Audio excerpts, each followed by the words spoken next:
Sí, muchas gracias, presidenta y colegas. Ciertamente hay una preocupación real de que esta forma de legislar tenga un impacto negativo en la economía del país. Esta forma de legislar de una manera apresurada, pero sobre todo dejando tan amplio margen al Poder Ejecutivo para que cree, haga y deshaga instituciones. Y antes de continuar, porque me preocupa esto, pero me preocupa más las implicancias políticas de esta forma de relacionarse del Poder Ejecutivo entrante con el Poder Legislativo. Hago nuevamente un pedido a que seamos responsables cuando manejemos datos en este recinto.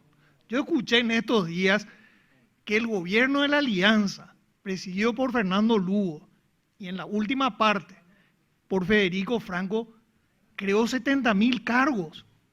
¿De dónde sacan esas cifras? Escuché también que el gobierno de Horacio Cartes solamente creó 5.000 cargos. ¿De dónde sacan esas cifras? Yo le voy a leer las cifras de la Secretaría de la Función Pública en lo que hace al Poder Ejecutivo. En el 2004 había 119.000 cargos en el Poder Ejecutivo. En el 2014 no encontré exactamente datos del 2008 al 2013, pero en el 2014 había 135.000. Así que es materialmente imposible que el gobierno de Fernando Lugo haya creado 70.000 cargos. Ahora miremos lo más interesante. Cuando hablamos de que el gobierno de Cartes creó 5.000 cargos, solamente en el Poder Ejecutivo, en el 2014 había 135.000 funcionarios y en el 2018, finalización del gobierno de Horacio Cartes, más de 200.000. Y vamos a hablar de la deuda pública también. El gobierno de la Alianza le dejó a estos dos gobiernos del Partido Colorado, que vinieron después, un porcentaje sobre el Producto Interno Bruto del solamente el 11% de endeudamiento, menos del 11% en realidad, pero vamos a dejar en 11%. En el 2013 al 2018 duplicaron y al 2023 no duplicaron, pero estamos por ahí cerca. Entonces, cuando me hablan de seriedad en el manejo de la economía, claro que me preocupa. Y acá voy al tema político. No es una... Yo cuando señalo problemas de técnica legislativa y de mala redacción, yo en realidad no creo que el problema sea que el gobierno entrante no tiene buenos técnicos para redactar una ley bien hecha. No creo que no tengan personas que entiendan de técnica legislativa porque conozco a muchos técnicos del Ministerio de Hacienda, la Secretaría Técnica de Planificación, Abogacía del Tesoro,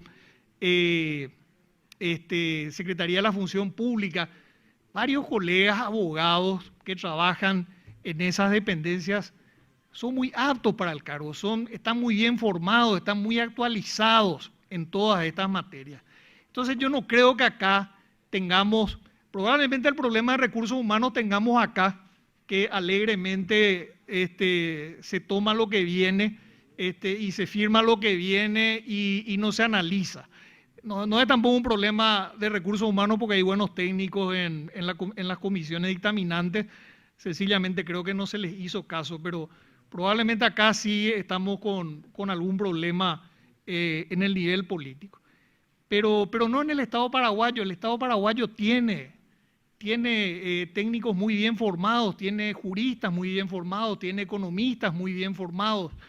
Así que pueden hacer un buen proyecto y lo pueden hacer en relativamente poco tiempo. Acá teníamos gran parte del trabajo hecho. El Ministerio de Hacienda, así como está hoy, es uno de los ministerios que ha avanzado más en materia de institucionalización, tiene una carrera bastante consolidada, tal es así que el equipo saliente, desde ministro para abajo, son todos funcionarios de carrera, muchos de ellos inclusive entraron o fueron promovidos por concurso. Así que se podía hacer un buen trabajo. El tema es que no se quiso. ¿Y por qué no se quiere? Porque quieren gobernar por decreto. Esa es la realidad y ese es el problema político. Entonces cuando nos dicen que no le estamos dando al gobierno ese espacio de tiempo en que normalmente el gobierno espera un apoyo amplio, por supuesto que es un problema de confianza. Yo no le tengo, cuando llegan estas señales, cuando vemos que quieren avasallar al Parlamento, porque esto es avasallar al Parlamento, poder del Estado. ¿Qué dice la Constitución? La Constitución dice que los poderes funcionan de manera independiente. El gran avance de la Constitución del 92 con relación a las demás constituciones es que se superó la preeminencia del Poder Ejecutivo sobre los demás. Todas las constituciones, inclusive una constitución que para mí fue un avance notable para su época, que es la Constitución de 1870, una pieza que verdaderamente nos puso en la vanguardia en lo que era el constitucionalismo de la época. Pero incluso en la Constitución del 70 había una preeminencia, una leve preeminencia, pero preeminencia en fin, del Poder Ejecutivo sobre los demás poderes del Estado, que después se acentuó con la Constitución del 40, que rayaba lo autoritario, y también la del 67. La Constitución del 92 es revolucionaria porque establece una matriz de poderes donde los tres poderes del Estado tienen sus competencias y funcionan de una manera equilibrada.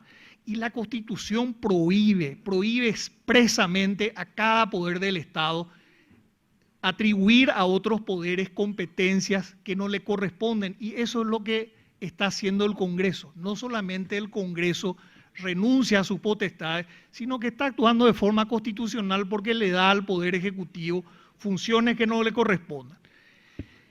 ¿Y qué ha pasado en el pasado? ¿Y por qué mi temor cuando hablo del afán de pasarle por encima al Congreso, de avasallar al Congreso, de someter al Congreso, someter a la justicia también, pero ese es otro tema, de gobernar por decreto? ¿Qué ha hecho antes este mismo equipo que va a entrar a gobernar?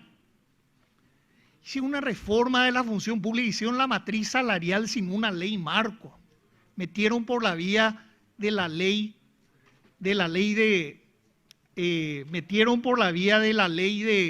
de presupuesto, una irresponsabilidad absoluta.